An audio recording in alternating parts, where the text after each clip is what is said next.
Baiklah, saya akan menjawab pertanyaan nomor 3, yaitu pertanyaannya, pola interaksi antara obat dan reseptornya dapat dalam bentuk interaksi ion dipol dan atau interaksi dipol-dipol.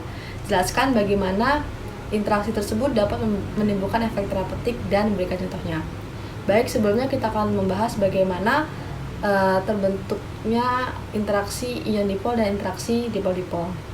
Nah, sifat elektronegativitas dari atom-atom seperti oksigen, nitrogen, dan halogen yang lebih besar dibandingkan elektronegativitas dari atom karbon akan berpengaruh terhadap ikatan obat dan reseptor.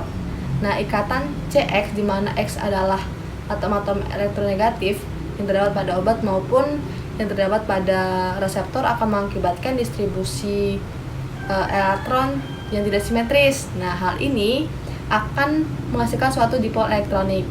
Suatu dipol yang terbentuk di dalam molekul obat dapat berinteraksi dengan ion. Nah, jika berinteraksi dengan ion, dia akan membentuk interaksi ion dipol. Nah, dipol yang terbentuk dalam molekul obat ini juga dapat berinteraksi dengan dipol lain. Nah, jika dia berinteraksi dengan dipol lain, dia akan membentuk interaksi dipol-dipol.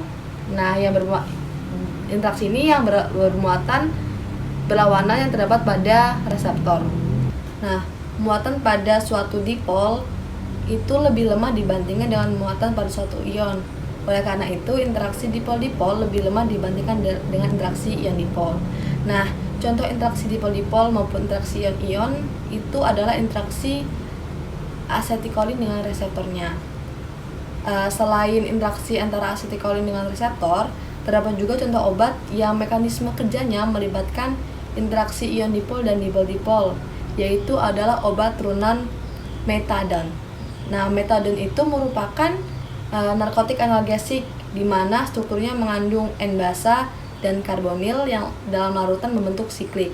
Akibatnya adanya daya tarik menarik dipol-dipol. Nah, dalam bentuk siklik inilah obat-obat tersebut berinteraksi dengan reseptor analgesik. Nah, bila gugus C sama dengan O dihilangkan atau diganti dengan gugus lain misalnya CH2, maka aktivitas analgesiknya akan hilang. Hal ini disebabkan oleh hilangnya daya tarik menarik dipol-dipol dan kemampuan membentuk siklik, sehingga senyawa tidak dapat berinteraksi secara serasi dengan reseptor analgesiknya.